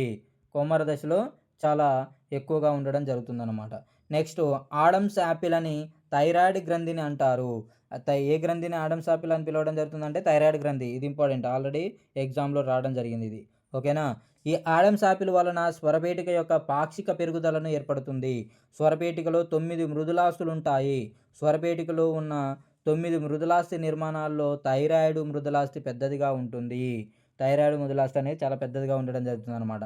కౌమార దశలో థైరాయిడ్ మృదులాస్థి పెరగడం వల్ల ఆడమ్స్ యాపిల్ ఏర్పడుతుందన్నమాట. ఆడమ్స్ యాపిల్ అనేది ఏర్పడడం జరుగుతుంది. నెక్స్ట్ ఇక్కడ చూస్తే కౌమార దశలో చెమట గ్రంథులు తైల గ్రంథులు చాలా చురుకుగా ఉంటాయి. ఈ కారణం చేత ముఖం మీద మొటిమలు వస్తాయి. పుట్టుకతో పిల్లల్ని ఆడ లేదా మగ అని గుర్తించడానికి సహాయపడే కణాలను ప్రాథమిక లైంగిక లక్షణాలు అంటారు. మానవ జాతి అంతరించిపోకుండా ఉండడంలో ప్రత్యుత్పత్తి ప్రధాన పాత్ర పోషిస్తుంది. నెక్స్ట్ ఇక్కడ చూసుకున్నట్లయితే పురుషులలో ప్రత్యుత్పత్తి సామర్థ్యం స్త్రీలలో కంటే ఎక్కువ కాలం కొనసాగుతుంది. అమ్మాయిలలో కౌమార దశలో ఋతుచక్రం మొదలవుతుంది. మొట్టమొదటి ఋతుచక్రం రజస్వల అంటారు. మొట్టమొదటి ఋతుచక్రాన్ని ఏమని పిలుస్తారు? రజస్వల అని పిలవడం జరుగుతుంది. స్త్రీలలో ప్రత్యుత్పత్తి దశ సాధారణంగా 10 నుంచి 12 సంవత్సరాల వయసు మధ్యలో మొదలై సుమారుగా 45 నుంచి 50 సంవత్సరాల వరకు కొనసాగుతుంది. ఫలదీకరణ జరగకపోతే అండం మరియు గర్భాశయ కుజ్యం పొరలు రక్తంలో కలిసి బయటకు విడుదలవుతాయి. దీన్నే ఋతుచక్రం లేదా బహిష్టి కావడం అనడం జరుగుతుంది. నెక్స్ట్ ఇది ఒక సహజమైనటువంటి ప్రక్రియ అన్నమాట. నెక్స్ట్ చూడండి ఫ్రెండ్స్, ఇక్కడ 45 నుంచి 50 సంవత్సరాల వయసులో ఋతుచక్రం ఆగిపోతుంది. ఇలా ఋతుచక్రం ఆగిపోవడాన్ని మోనోపాజ్ అనడం జరుగుతుందన్నమాట. ఋతుచక్రం 28 నుంచి 30 రోజులకు ఒకసారి వస్తుంది. మన దేశంలో చట్టపరంగా పురుషులకు వివాహ వయసు 23 సంవత్సరాలు మరియు స్త్రీలకు 21 సంవత్సరాలుగా నిర్ణయించడం జరిగిందనమాట. అయితే ఇక్కడ కౌమార దశలో అమృత చింతన అభివృద్ధి అనేది చెందుతుంది. మానవ శరీరంలో అంతఃస్రావ గ్రంథులు ఏ విధంగా ఉందనేది చర్చిద్దాం. ఇక్కడ చూడండి ఫ్రెండ్స్, అంతఃస్రావ గ్రంథులు. ఈ గ్రంథులు కొన్ని రసాయన పదార్థాలను రక్తంలోనికి ప్రత్యక్షంగా విడుదల చేస్తాయి. ఈ గ్రంథులకు ప్రత్యేకమైన నాళాలు ఉండవు కాబట్టి వీటిని వినాల గ్రంథులను కూడా అనడం. అంతఃస్రావ గ్రంథులకి మరొక పేరు వినాల గ్రంథులు అనడం కూడా జరుగుతుంది. సో ఇక్కడ చూడండి ఫ్రెండ్స్, ఇక్కడ ఈ గ్రంథుల నుంచి స్రవించే రసాయన పదార్థాలను హార్మోన్లు అంటారు. ఈ హార్మోన్లు మానవ శరీరంలో కొన్ని జీవక్రియలు నియంత్రిస్తాయి. ఉదాహరణ శరీరంలో చక్కెర, కాల్షియం లవణాలను నియంత్రించడం. ఇవి శరీరంలో నీటి పరిమాణాన్ని కూడా నియంత్రిస్తాయి. ప్రత్యుత్పత్తి అవయవాల పెరుగుదలలో ఇవి ప్రముఖ పాత్ర అనేది వహించడం జరుగుతుంది. నెక్స్ట్ చూడండి టీచర్స్, ఇక్కడ ఋతుచక్రం ప్రారంభం, ఆగిపోవడం, గర్భధారణ, పాల ఉత్పత్తి మొదలైనవన్నీ వీటి నియంత్రణలోనే జరుగుతాయి. ఓకే, నెక్స్ట్ ఇక్కడ చూడండి గ్రంథి అనేది ఇవ్వడం జరిగింది. 1 minute.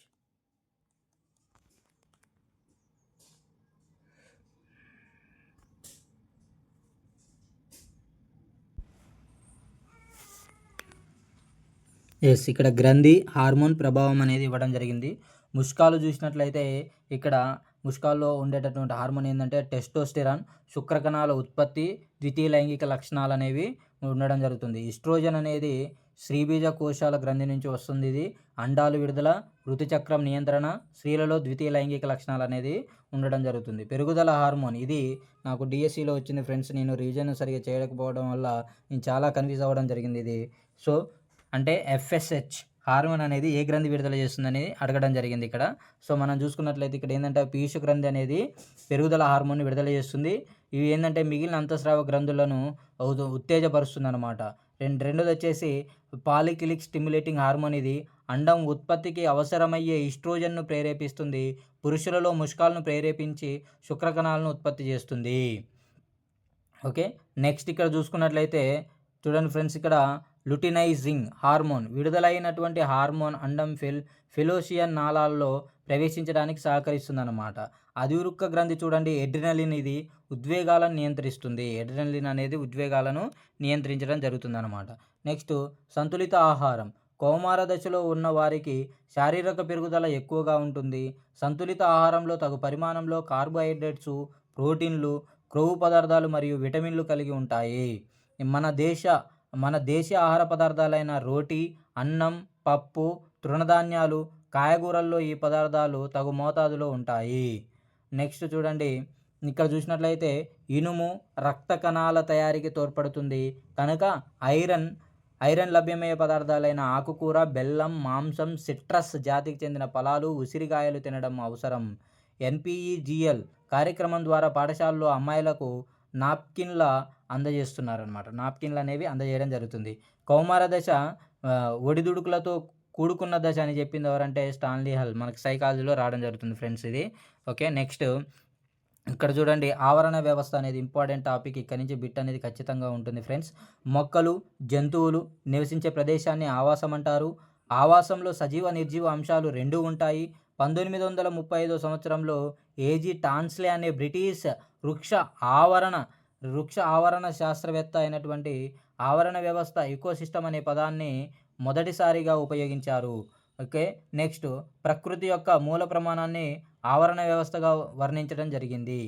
ఓకే. నెక్స్ట్ చూడండి ఫ్రెండ్స్, ఇక్కడ టాన్స్లే పర్యావరణ వ్యవస్థ ఎకోలాజికల్ సిస్టమ్ను కుదించి ఆవరణ వ్యవస్థ అని నామకరణం చేశారు.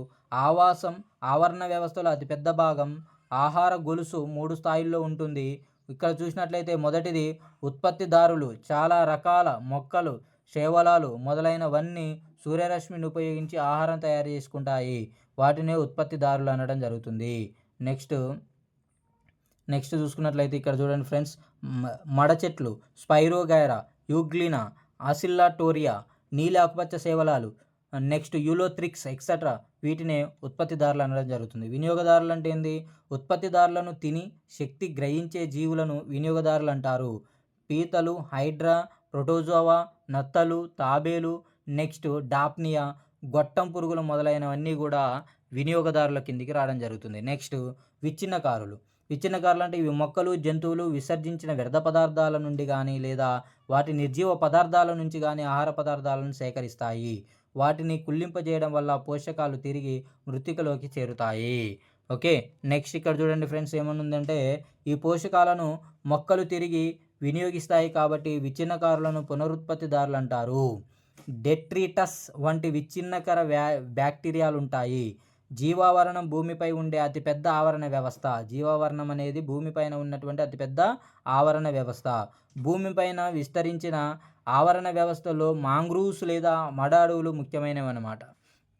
ఓకే ఫ్రెండ్స్, నెక్స్ట్ ఇక్కడ ఇవి వెనుకకు తన్నిన సముద్రపు నీటితో నిండిన లోతు తక్కువ ప్రాంతాల్లోనూ నదులు, సముద్ర జలాలు కలిసే చోట మడ అడవులు విస్తరించి పెరుగుతాయి.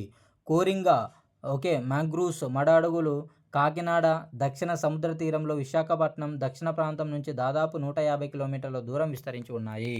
కోరింగై నది పేరు మీద ఈ మ్యాంగ్రూవ్స్కు కోరింగా అని పేరు పెట్టారు. ఓకే. నెక్స్ట్ సజీవ సమూహాలు వాటి భౌతిక పరిసరాలను కలిపి పరస్పర సంబంధం కలిగిన వ్యవస్థను ఏర్పరచుకుంటాయి. సో ఈ వ్యవస్థనే మనం ఆవరణ వ్యవస్థ అనడం జరుగుతుందన్నమాట. Okay right. భూభాగంలో దాదాపు 17% ప్రదేశం మేర ఎడారులు విస్తరించి ఉన్నాయి. ఈ ప్రాంతంలో సగటు వర్షపాతం 23 మిల్లీమీటర్ల కన్నా తక్కువగా ఉంటుంది. ఇక్కడ జంతుజాలం అనేది చూసినట్లయితే ఇందులో మొక్కలు, ఆకులను తినే శాకాహారులు ఉంటాయి. చీమలు, ఈగలు, పీడ పురుగులు, గొల్లబామలు, పురుగులు, సాలెపురుగులు, ఏనుగులు, జింకలు, ఉడతలు, గబ్బిలాలు, ముంగీస మొదలైనటువంటివి శాకాహారులు అనమాట. మాంసాహారులు అంటే సింహాలు, పులులు, పాములు, పక్షులు, బల్లులు, నక్కలు అనమాట. ఇవి మాంసాహారుల కిందికి వస్తాయన్నమాట. ఆహార గొలుసు అనేది ప్రధానంగా 4 రకాలుగా వర్గీకరించడం జరిగింది. ఫస్ట్ది ఉత్పత్తిదారులు, 2 ప్రాథమిక వినియోగదారులు, 3 ద్వితీయ వినియోగదారులు, 4 తృతీయ వినియోగదారులుగా వర్గీకరించడం జరిగింది.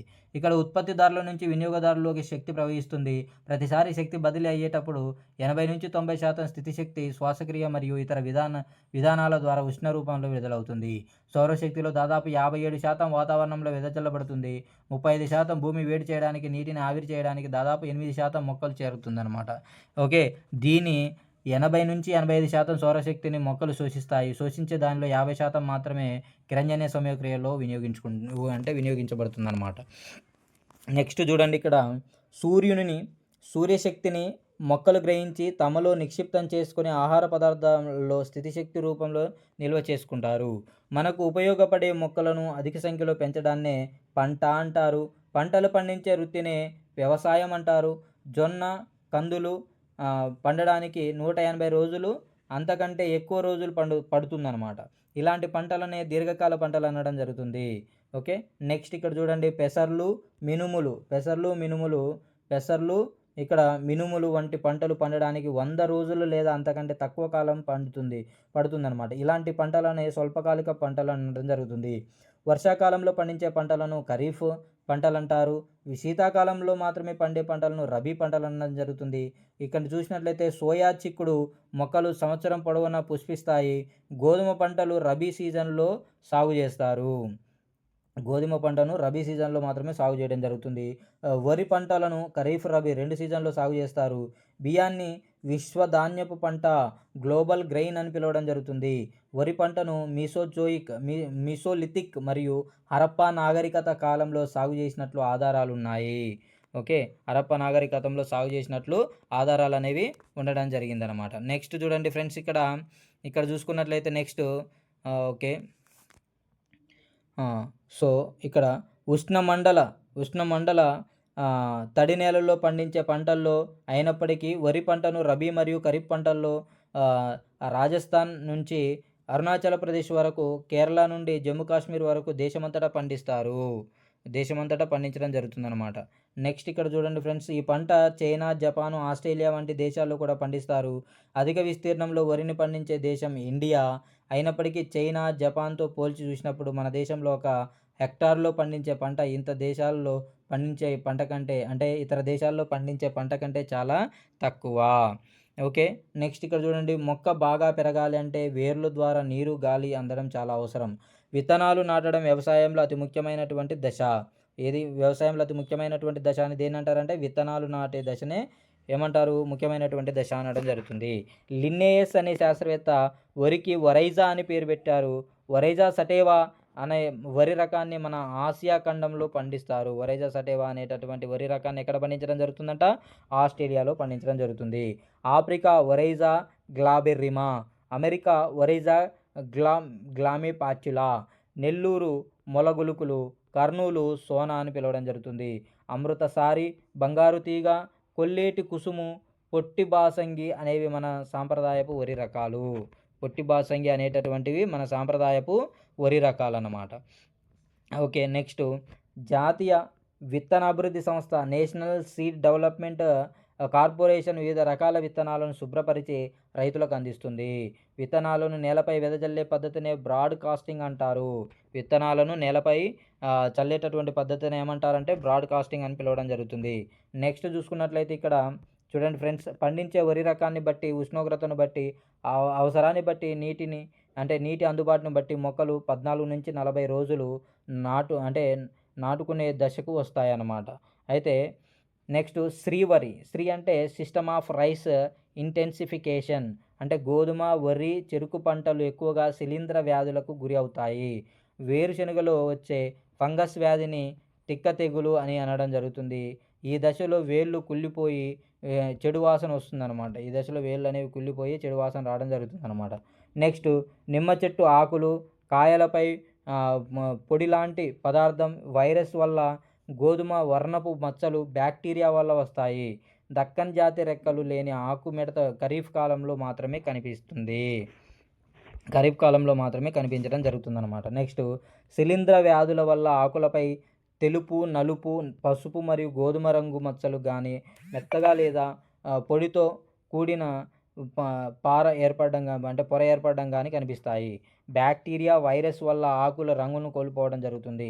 1960 సంవత్సరంలో రేచల్ కార్సన్ అనే రచయిత్రి కీటక నాశనుల వల్ల కలిగే దుష్ఫలితాలపై సైలెంట్ స్ప్రింగ్ అనే పుస్తకాన్ని రచించడం జరిగింది. ఓకే, నెక్స్ట్ చూసుకున్నట్లయితే ఇక్కడ చూడండి ఫ్రెండ్స్, DDT వంటి రసాయనిక పదార్థాలు పక్షులు శరీరంలో పోగవుతూ గుడ్డు పైన ఉండే పెంకును బలహీనపరుస్తాయి. నెక్స్ట్ చూసుకున్నట్లయితే ఇక్కడ NPK అనేవి ఎరువుల ద్వారా మొక్కలకు అందే అతి ముఖ్యమైనటువంటి మూలకాలు అనమాట. NPK. సో ఇక్కడ ఎరువులు 2 రకాలు. ఎరువులు అనేవి ప్రధానంగా మనం చూసుకున్న ఓకే, ఇక్కడ మనం చూసుకుంటే ఫ్రెండ్స్, ఎరువులు ప్రధానంగా 2 రకాలుగా వర్గీకరించడం జరిగింది. సహజ ఎరువులు, జీవ ఎరువులు అంటారు. వీటినే జీవ ఎరువులు అనడం జరుగుతుంది. ఇక్కడ చూడండి, మొక్కలు, జంతువుల వ్యర్థ పదార్థాలను కుళ్ళింపజేసినప్పుడు సహజ ఎరువులు ఏర్పడతాయి. నైట్రోబాక్టర్, అజటోబాక్టర్ వంటి బ్యాక్టీరియాలు వ్యర్థ పదార్థాలను కుళ్ళింపజేసి పోషక పదార్థాలతో కూడిన ఎరువులుగా మారుస్తాయి. ఓకే, నెక్స్ట్ ఇక్కడ చూస్తే ఈ ఎరువులను ఇక్కడ మనం చూసుకున్నట్లయితే చూడండి ఫ్రెండ్స్, ఇక్కడ ఈ ఎరువులను నేలపై చల్లినప్పుడు మొక్కలకు ఈ పోషక పదార్థాలు అందుతాయి. నాణ్యమైన, రుచికరమైన పంటలు పండుతాయి అన్నమాట. సో ఇక్కడ చూసినట్లయితే కృత్రిమ ఎరువులు, రసాయన ఎరువులు ఈ కర్మాగారాల్లో తయారవుతాయి. వీటినే రసాయనిక ఎరువులు అనడం కూడా జరుగుతుంది. నెక్స్ట్ మనం చూసుకున్నట్లయితే ఫ్రెండ్స్, ఇక్కడ నత్రజని, భాస్వరం, పొటాష్తో కూడిన ఈ ఎరువులను యూరియా, DAP, ఇక్కడ చూసినట్లయితే సూపర్ స్పేట్, పొటాష్ వంటి పేర్లతో మార్కెట్లో అమ్ముతున్నారన్నమాట. సూపర్ ఫాస్ఫేట్ అనేటటువంటి పేర్లతో మార్కెట్లో అమ్మడం జరుగుతుంది ఇక్కడ. నెక్స్ట్ రసాయనిక ఎరువులు, సహజ ఎరువులు. రసాయనిక ఎరువులు ఏంటి అంటే ఇక్కడ ఇవి అకర్బనిక లక్షణాలతో తయారవుతాయి. మొక్కలు, జంతువుల వ్యర్థ పదార్థాలు కుళ్ళింపజేయడం వల్ల ఏర్పడతాయి సహజ ఎరువులనేవి. ఇవి కర్మాగారాల్లో తయారవుతాయి. ఏంటి? రసాయనిక ఎరువులు. సహజ ఎరువులు వచ్చేసి ఇవి ఏమైతున్నాయంటే బయట ప్రదేశాల్లో తయారవుతాయన్నమాట ఇవి. నెక్స్ట్ ఇక్కడ రసాయనిక ఎరువులు వచ్చేసి ఎరువులు వాడడం వల్ల నేలకు హ్యూమస్ చేరదు. సహజ ఎరువులు వాడడం వల్ల ఈ ఎరువులు వేసినప్పుడు నేలలోని హ్యూమస్ చేరుతుందన్నమాట. రసాయనిక ఎరువులు అధిక పరిమాణంలో పొటాష్, నైట్రోజన్ అండ్ నత్రజని, భాస్వరస్ నేలలోనికి చేరుతాయి. ఇవి తక్కువ పరిమాణంలో నేలలోనికి చేరుతాయి అన్నమాట సహజ ఎరువులు అనేవి. ఓకే.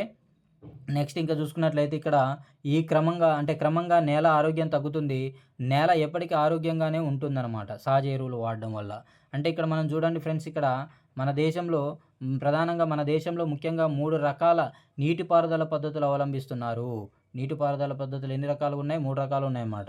చూడండి, ఇక్కడ ప్రాచీన వ్యవసాయ పద్ధతుల్లో రైతులు తమ పంట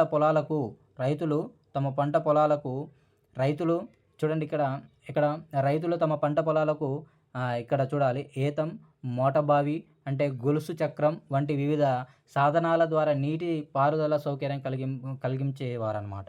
మొక్కలకు నీటి నష్టం జరగకుండా నీళ్లను అందించే ఆధునిక పరికరమే స్ప్రింక్లర్ నీటి పీడనం అనే సూత్రంపై ఇవి పనిచేస్తుంది. అయితే నీటి లభ్యత తక్కువగా ఉన్న ప్రదేశాల్లో బిందు సేద్యం మరో ప్రయోజనకరమైన నీటిపారుదల పద్ధతి. ఓకే. నెక్స్ట్ ఇక్కడ చూడండి ఫ్రెండ్స్, ఇక్కడ కలుపు మొక్కలు గాలిలోకి పుప్పడి రేణువులను వెదజల్లుతాయి. దీనివల్ల శ్వాసకోశ సంబంధమైనటువంటి వ్యాధులు కలుగుతాయి. పార్థీనియం అనేది దీన్నే వయ్యారుబామ అని పిలవడం కూడా జరుగుతుంది. గరిక, వంజ, వరివిల్లగడ్డి, సుఖభోగి, దారిక అండ్ దారక అంటారు దాన్నే, బురద తుంగ వంటి వరి పొలాల్లో కనిపించేటటువంటి కలుపు మొక్కలు. కూరగాయల పంటల్లో గునుగు, గడ్డి చేమంతి, గోలకుండి, జిలుగ వంటివి కలుపు మొక్కలు పెరుగుతాయి అన్నమాట.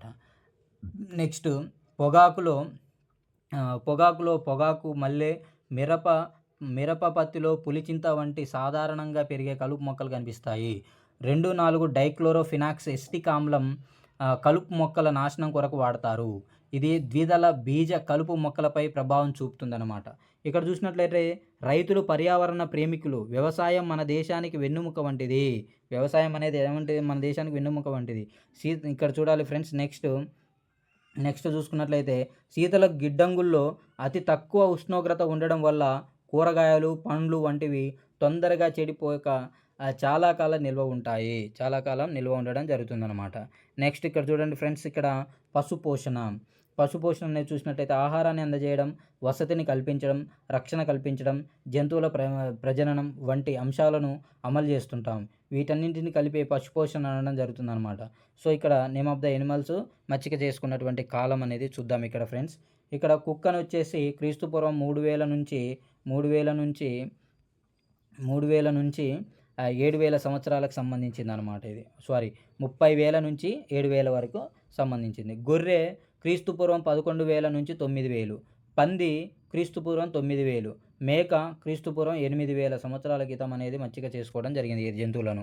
అదేవిధంగా మనం చూసినట్లయితే మన దేశంలో పశుపోషణ వ్యవసాయంలో అంతర్భాగంగా ఉంది. పశుపోషణలో గాలికుంట లాంటి వ్యాధులు సర్వసాధారణంగా ప్రబలుతుంటాయి. నట్టల వ్యాధులతో మేకలు, గొర్రెలు బాధపడుతుంటాయి.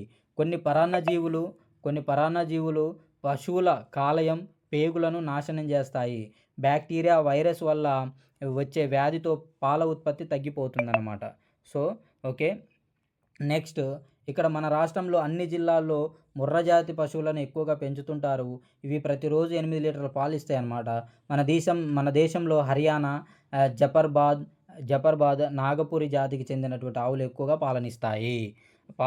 నెక్స్ట్ ఇక్కడ చూస్తే జెర్సీ అంటే ఇంగ్లాండ్ కంట్రీకి చెందిందనమాట. మరియు హాల్స్టీన్, డెన్మార్క్ వంటి విదేశీ జాతులు కూడా పెంచుతున్నారు. ఈ జాతులు ప్రతిరోజు 25 లీటర్ల పాలనిస్తాయి అన్నమాట. విదేశీ జాతులను మన దేశీయ జాతులతో సంకరం చేసి ఎక్కువ పాలనిచ్చే సంకర జాతులను ఉత్పత్తి చేస్తున్నారు. ఇలాంటి జాతులు రోజుకు 8 నుంచి 20 లీటర్ల పాలనిస్తాయి. మన దేశంలో మొత్తం పాల ఉత్పత్తిలో ఆవులు ప్రధాన పాత్ర వహిస్తాయి. ఆవుల ద్వారా ఎక్కువ పాల ఉత్పత్తి అనేది జరుగుతుందన్నమాట మన దేశంలో మొత్తం ఉత్పత్తి అయ్యే పాలలో 60% పాలను జున్ను, కోవా, నెయ్యి, పెరుగు, పాలపొడి, ఇతర పాల ఉత్పత్తులను తయారు చేయడానికి వాడతారు. పాశ్చరైజేషన్ అంటే పాలలోని రోగకారక జీవులను నాశనం చేయడాన్ని పాశ్చరైజేషన్ అంటారు. ఈ పద్ధతిలో పాలను 62 డిగ్రీల సెంటీగ్రేడ్ వద్ద 30 నిమిషాల పాటు వేడి చేస్తారు. తర్వాత తర్వాత ఓకే. తర్వాత పాలను 10 డిగ్రీల సెంటీగ్రేడ్ కంటే తక్కువగా ఉష్ణోగ్రత వద్ద చల్లబరుస్తారనమాట. నెక్స్ట్ చూసుకున్నట్లయితే ఇక్కడ భారత ప్రభుత్వం 2011లో నిర్వహించిన ఆర్థిక గణాంకాల సర్వేలోని సమాచారం ప్రకారం మన రాష్ట్రంలో 40-60 లక్షల లీటర్ల పాలు ప్రతిరోజు ఉత్పత్తి అవుతున్నాయి. నెక్స్ట్ చూసుకున్నట్లయితే ప్రొఫెసర్ జేకే కురియన్ శ్వేత విప్లవ పితామహుడైన ఆవులు, గేదెలు, సంకర జాతిని ఉత్పత్తి చేయడంలో ఆధునిక పద్ధతులను ప్రతిపాదించాడు. శ్వేత విప్లవం ఆపరేషన్ ఫ్లడ్ అనే పథకం ద్వారా పాల ఉత్పత్తిలో గణనీయమైన ప్రగతిని సాధించాడు. క్షీరదాల్లో క్షీర గ్రంథులు పాలను స్రవిస్తాయి. పాలు తెల్లని కొల్లాయిడ్ పదార్థం అన్నమాట ఇది. ఓకే. నెక్స్ట్ చూసుకున్నట్లయితే ఇక్కడ చూడండి, పశువులు ఈనినప్పటి నుండి 72 గంటలు మరియు 72 గంటల వరకు ఇచ్చే పాలను జున్ను పాలు అంటారు.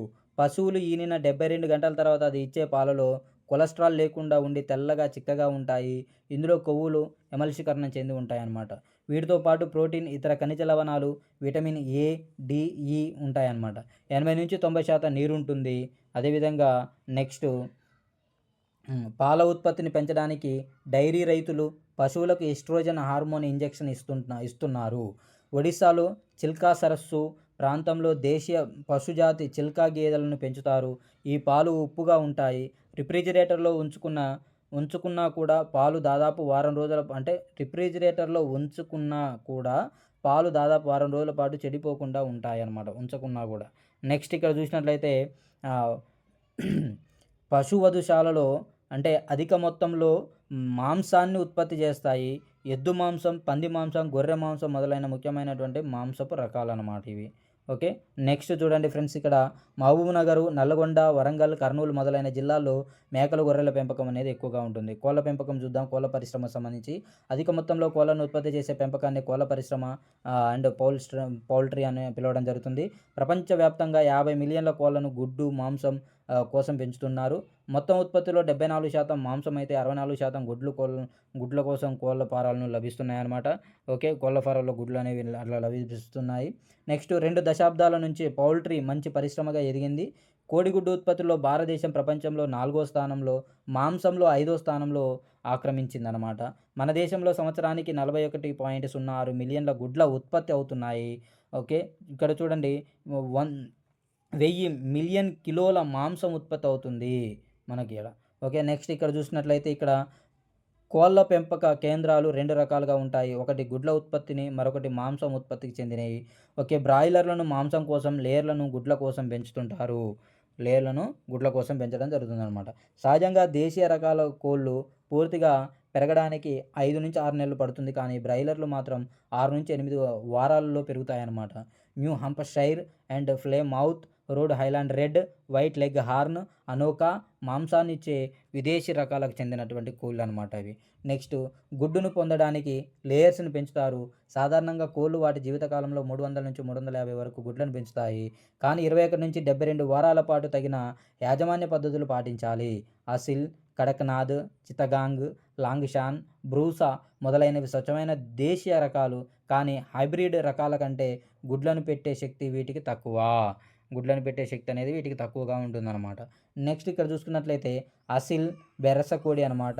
భారతీయ దేశీయ కోడి. దీనిని కోడి పందాల కొరకు పెంచుతారు. వీటిలో పోరాడే తత్వం, అధిక శక్తి, ధీరత్వం ఉంటాయన్నమాట. ఇవి ఇంక్యుబేటర్లను ఉపయోగించి అందులో గుడ్లను పొదిగించడం జరగడం వల్ల అధిక మొత్తంలో కోడి పిల్లలు ఉత్పత్తి అవుతాయి. ఓకే. జనవరి, ఏప్రిల్ నెలలో గుడ్లను పొదిగే రేటు ఎక్కువగా ఉంటుంది. ఈ సమయంలో ఉండే 37-38 డిగ్రీల సెల్సియస్ ఉష్ణోగ్రత గుడ్లను పొదగడానికి అనుకూలంగా ఉంటుంది. నెక్స్ట్ చూడండి ఫ్రెండ్స్, ఇక్కడ ఈము ఆస్ట్రేలియాలో పుట్టిన ఎగరలేని పక్షి, ఉష్ణ పక్షి. తర్వాత ఇది అతిపెద్ద పక్షి అనమాట. ఈ అద్భుతమైన పక్షి దాదాపు 50 కేజీల బరువు ఉండి గంటకు 40 మైళ్ళ వేగంతో పరిగెడుతుంది. ఆదిలాబాదు, మెదక్, నల్లగొండ జిల్లా ఈ పక్షుల పెంపకం అధికం. ఓకే. నెక్స్ట్ ఇక్కడ చూసినట్లయితే సిఎన్జి చూడండి friends. CNG compression natural gas. LPG అంటే లిక్విడ్ పెట్రోలియం గ్యాస్ అనమాట. ఓకే. చూడండి ఇక్కడ వన మహోత్సవం ప్రతి సంవత్సరం జూలై నెలలో చేస్తారు. నల్గొండ, ప్రకాశం, మెదక్, ఖమ్మం, నెల్లూరు జిల్లాలోని అనేక ప్రాంతాలకు ఫ్లోరైడ్ పీడిత ప్రాంతాలుగా గుర్తించారు. అయితే ఫ్లోరిన్ తీవ్రత ఎక్కువగా ఉన్న ప్రాంతాల్లో అస్థిపంజరం, కాళ్ళు, చేతులు, ఎముకలు వంగిపోవడం, నాడీ సంబంధ వ్యాధులు వంటి లక్షణాలు కనిపించడం జరుగుతుందన్నమాట. ఓకే. నెక్స్ట్ ఇక్కడ చూడండి ఫ్రెండ్స్, ఫ్లోరిన్ ప్రభావం ఉన్న ప్రాంతాల్లో కాల్షియం, మెగ్నీషియం, విటమిన్ సితో కూడిన ఆహారం తీసుకోవడం ద్వారా యువకులలో ఈ వ్యాధులు తీవ్రతను తగ్గించవచ్చు అనమాట. ఫ్లోరిన్ గాఢత 1.5 ppm కన్నా ఎక్కువగా ఉన్నప్పుడు పిల్లల్లో దంత సంబంధ వ్యాధులు అనేవి వస్తాయి. ఆస్ట్రేలియా దేశానికి చెందిన రోబిన్ వారెన్ మరియు బెరిన్ మార్షల్ అను ఇద్దరు శాస్త్రవేత్తలు జీర్ణాశయ అల్సర్కి హెలికోబాక్టర్ పెలోరీ అనే బ్యాక్టీరియా కారణం అని కనుగొన్నారు. నెక్స్ట్ ఇక్కడ చూసుకున్నట్లయితే రైట్, ఈ పరిశోధనకు గాను వీరికి 2005 సంవత్సరంలో శరీర ధర్మశాస్త్రం మరియు వైద్య విభాగంలో నోబెల్ బహుమతులు ప్రదానం చేస్తారు. ఓకే. వైరస్ల వలన జలుబు, ఇన్ఫ్లుయెంజా, డెంగ్యూ, జ్వరం, ఎయిడ్స్ వంటి వ్యాధులు సోకుతుంటాయి అన్నమాట. ఓకే. సో ఇక్కడ చూసుకున్నట్లయితే బ్యాక్టీరియా వలన క్షయ, కలరా, టైఫాయిడ్, ఆంథ్రాక్స్ వంటి వ్యాధులు సోకుతాయి. మలేరియా అండ్ కాలా అజార్ వంటి వ్యాధులు ప్రోటోజోవన్ల వలన కలుగుతుంటాయి అన్నమాట. సో అదేవిధంగా నెక్స్ట్ చూసుకున్నట్లయితే ఇక్కడ వైరస్లన్నా కూడా అద్వితీయ కణాల లోపల జీవిస్తాయి. వైరస్లన్నీ కూడా అతిదేయి కణాలలో జీవిస్తాయి అన్నమాట. బ్యాక్టీరియాలు అరుదుగా మాత్రమే కణాల లోపల జీవిస్తాయి. వైరస్లు, బ్యాక్టీరియాలు, శిలీంధ్రాలు తొందరగా అభివృద్ధి చెందుతాయి. అన్ని రకాల బ్యాక్టీరియాలు ఒకే విధంగా ఉండి వైరస్ల కంటే భిన్నంగా ఉండడం జరుగుతుంది. నెక్స్ట్ ఇక్కడ చూస్తే పెన్సిలిన్ అనే యాంటీబయాటిక్ బ్యాక్టీరియాల్లో కణకవచం నిర్మించుకునే విధానాన్ని నిరోధిస్తుందన్నమాట. మానవ కణాలు కణకవచనాన్ని నిర్మించలేవు. ఓకే. మానవ కణాలు కణకవచాన్ని నిర్మించలేవు అన్నమాట. నెక్స్ట్ ఇక్కడ చూసుకోండి ఫ్రెండ్స్, వైరస్లు కణకవచాన్ని రక్షణ కవచంగా మార్చుకోవడం అనే జీవరసాయనిక మార్గాన్ని అసలు అనుసరించవన్నమాట. నెక్స్ట్, వ్యాధిజనక జీవులు వ్యాధిగ్రస్తులైన వ్యక్తి నుంచి ఇతర వ్యక్తులకు వివిధ మార్గాల ద్వారా వ్యాప్తి చెందుతాయి. అటువంటి వ్యాధులనే అంటువ్యాధులు అనడం జరుగుతుంది. ఓకే. అంటువ్యాధులు అనడం జరుగుతుంది ఫ్రెండ్స్. ఇక్కడ గాలి ద్వారా వ్యాప్తి చెందే వ్యాధులు చూసినట్లయితే జలుబు, న్యూమోనియా, క్షయ. నీటి ద్వారా వ్యాప్తి చెందే వ్యాధులు చూసినట్లయితే కలరా, రక్త విరోచనాలు. లైంగిక వ్యాధులు సిఫిలిస్, ఎయిడ్స్ అనమాట. Syphilis and AIDS. సో అదేవిధంగా నెక్స్ట్, ఎయిడ్స్ను కలగజేసే వైరస్ లైంగిక వలన కాకుండా రక్త మార్పిడి వలన ఎయిడ్స్తో బాధపడుతున్న గర్భిణీ స్త్రీ నుంచి పుట్టబోయే శిశువుకు లేక పుట్టిన తర్వాత తల్లిపాల ద్వారా వ్యాధి సోకవచ్చు. ఆడదోమలు గుడ్లు పెట్టడానికి అధిక పోషకాలు గల రక్తము ఆహారముగా అవసరం అవుతుంది. దోమలు మానవుతో పాటు ఇతర ఉష్ణరక్త జీవుల నుంచి ఆహారాన్ని సేకరిస్తాయి. నెక్స్ట్ ఇక్కడ కొన్ని ఇంపార్టెంట్ పాయింట్స్ ఉన్నాయి ఫ్రెండ్స్. చూడండి, ఇక్కడ ఈ సమయంలో ఒక వ్యక్తి నుంచి మరొక వ్యక్తికి వ్యాధిని వ్యాప్తి చేస్తాయి అన్నమాట. క్షయవ్యాధి ఊపిరితిత్తులపై ప్రభావం చూపుతుంది. అయితే టైఫాయిడ్ ఏమో జీర్ణాశయ చిన్న పేగు గోడలపైన ప్రభావం చూపుతుంది. వైరస్లు కాలేయంలో చేరడం వల్ల కామెర్ల వ్యాధి కలిగే అవకాశం ఉంటుంది. హెచ్ఐవి లైంగిక అవయవాల ద్వారా